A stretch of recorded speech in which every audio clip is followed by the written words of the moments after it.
Welcome to EVTN News. My thermometer shows a cool 82 degrees. So we're making progress. Very good. Maybe in next episode you'll see me in a sweater.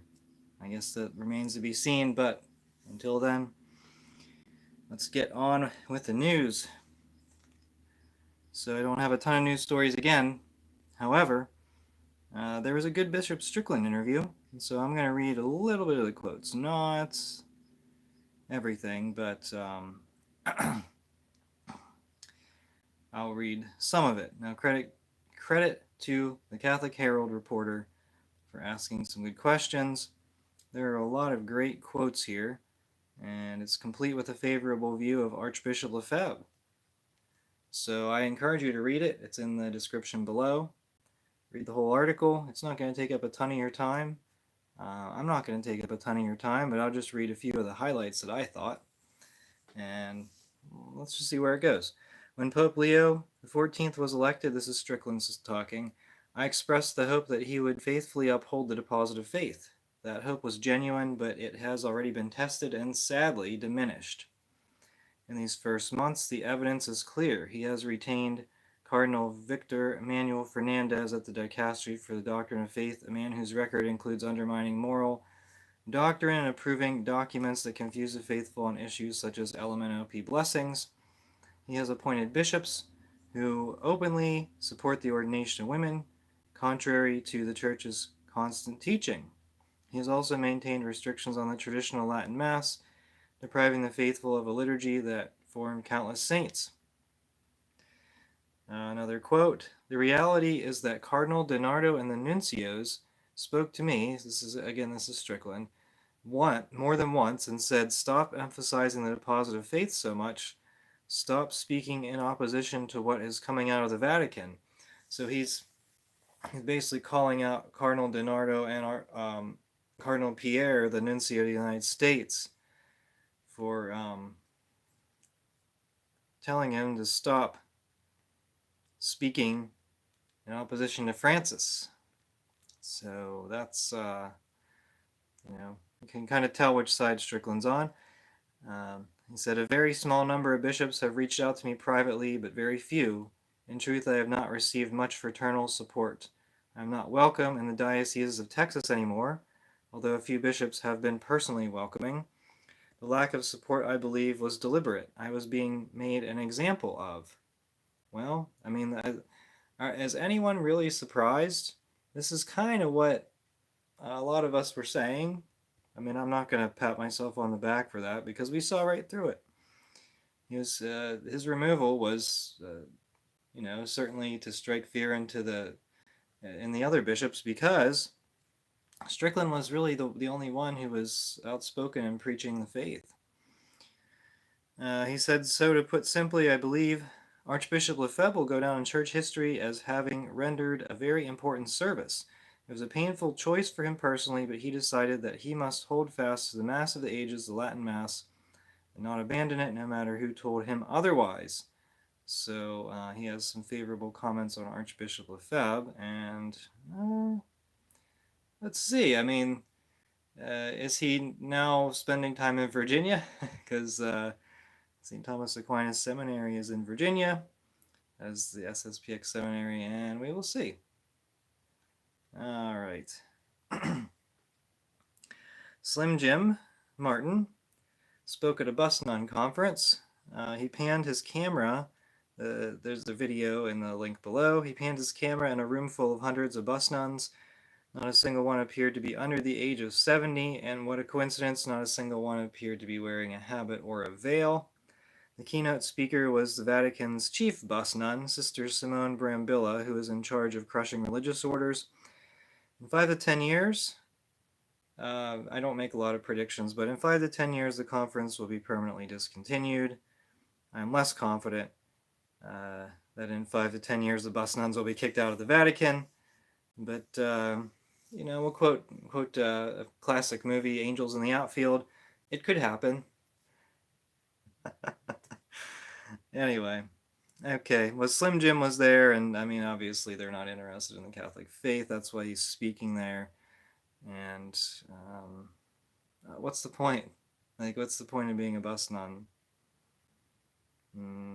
There's no money in it. Anyway, Pope Leo XIV appointed Monsignor Francis Serraro S.J. today as the new Bishop of Mysore, India, diocese with 120,000 Catholics. In March 2014, Pope Francis appointed him as Bishop of Shimoga, a diocese with 20,000 Catholics. In November 2019, the blog Ephesians 5:11 reported that Bishop Sarao had used the Hindu ritual item Apurna Kumbham during a Eucharist. This item is a decorated water pot and a traditional Hindu ritual symbol. The pot symbolizes the womb of creation and abundance, while the water inside it represents life, fertility, and purity. A coconut and mango leaves on the top symbolize prosperity and renewal. And overall, the item represents the presence of Hindu idols, most often personified as one of two goddesses.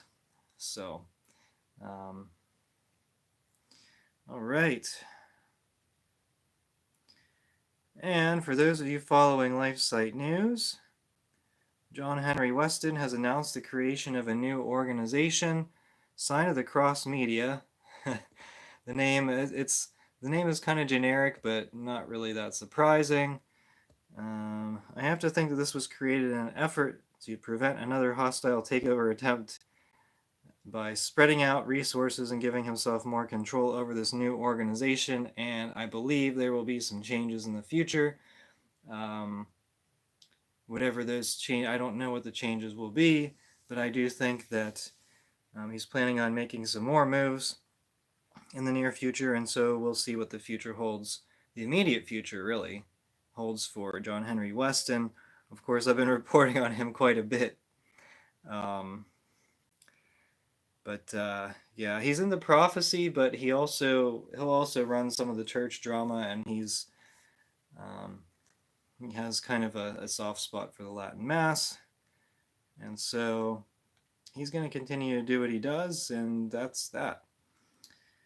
And there was a story reported recently, just a few days ago, on Saturday. Monsignor Guy de Caramel, Archbishop of Toulouse, France, appointed a new chancellor.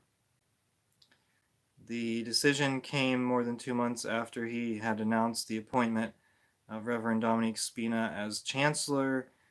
This Reverend Spina was sentenced to 5 years in prison in 2006 for raping a male teenager in the 1990s. De Caramel defended the initial appointment of the criminal priest, saying that it was a sign of hope for perpetrators of abuse who have served their sentences. But now he said, in order to avoid division among the bishops and to avoid the standoff between those who are for and against, I've decided to reverse my decision. My decision was interpreted by many as a snub to the victims of sexual abuse. I asked for the victims' forgiveness. That was obviously not my intention. Pretty bad. But due to public pressure, and this is what public pressure will do, just like with Bishop Martin, who banned Latin Masses, and then the public pressure really came after he tried to ban reverent elements in the Novus Ordo. So public pressure does work in certain cases, and I think that sometimes there will be like secular media outlets that will pick up on some of this public pressure, so it's helpful to do. All right, well, I don't have much of a pulse on what the future holds. I know that it was Anthony on Avoiding Babylon who said that he wasn't going to comment on like Leo's actions. Taylor Marshall has taken a definitively quiet stance as well. But Strickland seems to be of the opinion that Pope Leo is sadly continuing the legacy of Pope Francis, and with Leo promoting a bishop who used a pagan idol at a Eucharist. Just another bishop in a long line of questionable bishops. They're certainly not traditional, which is kind of what we want, right? I mean, we are Catholics. So, all right. Well, thank you so much for watching. This has been EVTN News. Until next time, we are the laity, and we will not be silent.